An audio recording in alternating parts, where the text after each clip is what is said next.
Hello? Hello? Testing, 1, 2, 1, 2. Can you hear me? You can? Oh, excellent. My assistant is away this week, and so I'm trying to work all of the technical things myself. And it's been a little bit bumpy so far, but we'll see how we get on. Thank you so much for tuning in. We're here again today to continue learning the Catechism together. Now, we spent the last 2 weeks learning the first question in all sorts of ways.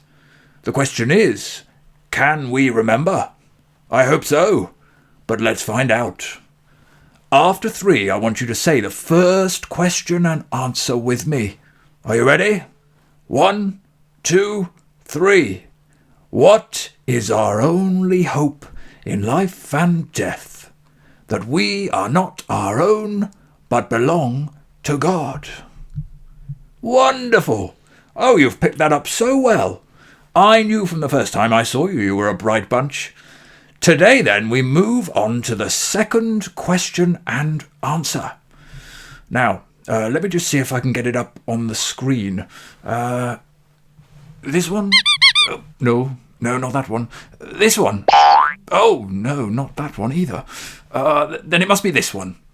Yes, there we go. Here is our second question and answer in the Catechism. The question this week is, what is God? And the answer? God is the creator of everyone and everything. Why don't we try and say that together? Here we go. What is God? Say it with me. God is the creator of everyone and everything. Very good, very good. Well done everybody who joined in with saying that. Now the question is, what does it mean? Well, the first thing that our question and answer means this week is that there is only one true God. The God of the Bible is the only God. There are no other gods because the one true God made everything. Genesis chapter 1 verse 1 says, "In the beginning God created the heavens and the earth." So, God is the creator of everyone and everything. The second thing this tells us is that everyone and everything that exists today was made by our Creator God. Everything we see with our eyes, everything we hear with our ears, everything we smell with our noses, and touch with our hands was made by God. He created it. Now, I don't know about you, but I like making things. I particularly like making paper aeroplanes and seeing how far they'll fly. Oh, well, there goes one of mine now. But of course, to make a paper aeroplane, you have to start with a piece of paper. In fact, whenever human beings make things, they use other materials that already exist and have been made. But when God created everyone and everything, he didn't start with a piece of paper, oh no, or with any existing materials. He made everyone and everything out of nothing. Everything we see reminds us now today that he is there, that he is powerful, that God is beautifully imaginative and creative. No one has an imagination like God's. And it reminds us that he is generous. Everything we see reminds us he is kind, because he fills this world with so many things for us to enjoy. Now, I've been around quite a long time. I'm no spring chicken, you know, in spite of my snappy dress sense. And over the years, I've seen a lot of things that God has made. I'd like to take you today on a little expedition and show you some of my favourite things. I just need to find my hat. Now, where did I put it? Here we go. This is the hat I wanted. This is the hat we need. Here is my adventurous hat. Okay, let's head out and find some of those things that God has made. In fact, I can show you the first one here.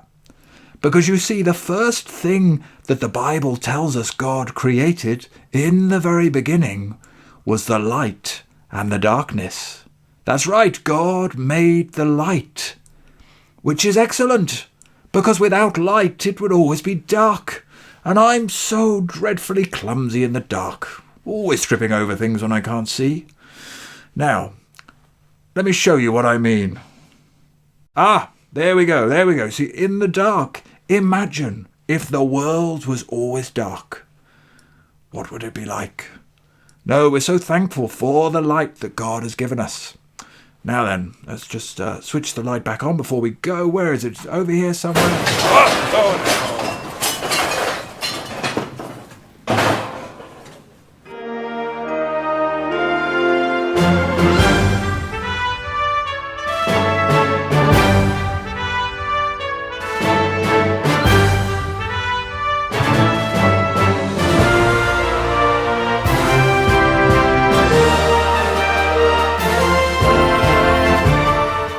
God also created every plant and every tree, and every day he causes them to grow.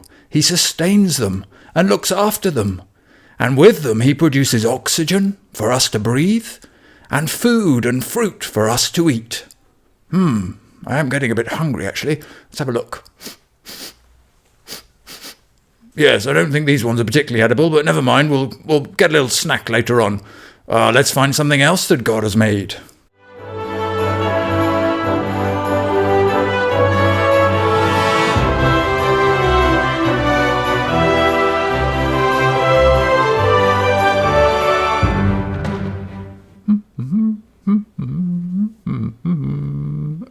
Now, what else can we find that God's created? Of course, water. God created water. And water is such a helpful and important thing, isn't it, children?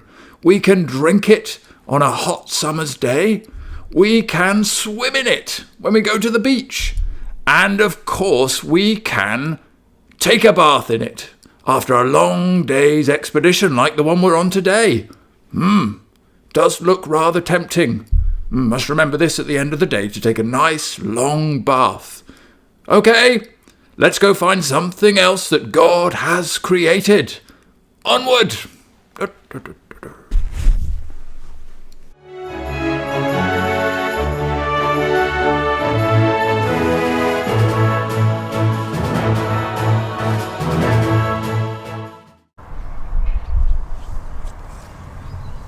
Yes, do try and keep up back there.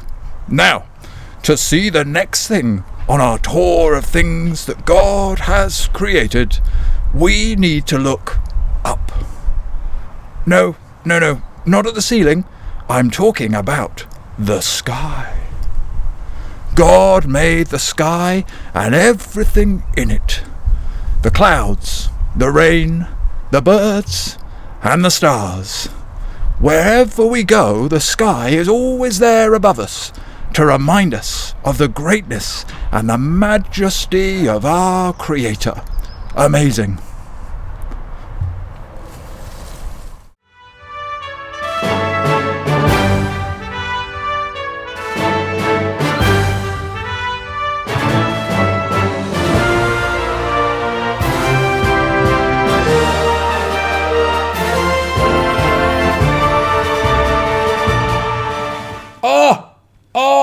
Excellent. I've finally found the snacks and provisions that we brought with us on our expedition. Someone thought they heard some thunder earlier on, but was actually just my stomach rumbling. I've been so hungry. So I'm very glad that we found these. They're also an excellent reminder that God also created food. Food, glorious food.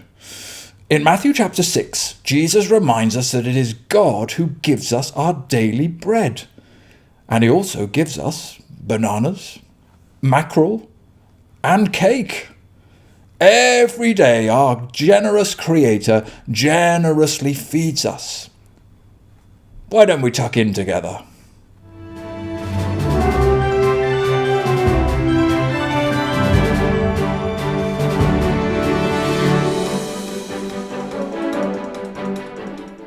Another thing that God created is all of the animals, including my best friend, Big Bear. I actually met Big Bear when I went down to the woods one day, and I found him there having a picnic. It was a big surprise, I can tell you. But he was very hospitable and invited me to join him in polishing off the last of the cake and sandwiches. We've been friends ever since, haven't we? Like me, he also appreciates the importance of a good bow tie. Excellent choice of bow tie today, old boy. A very nice shade of brown. Yes.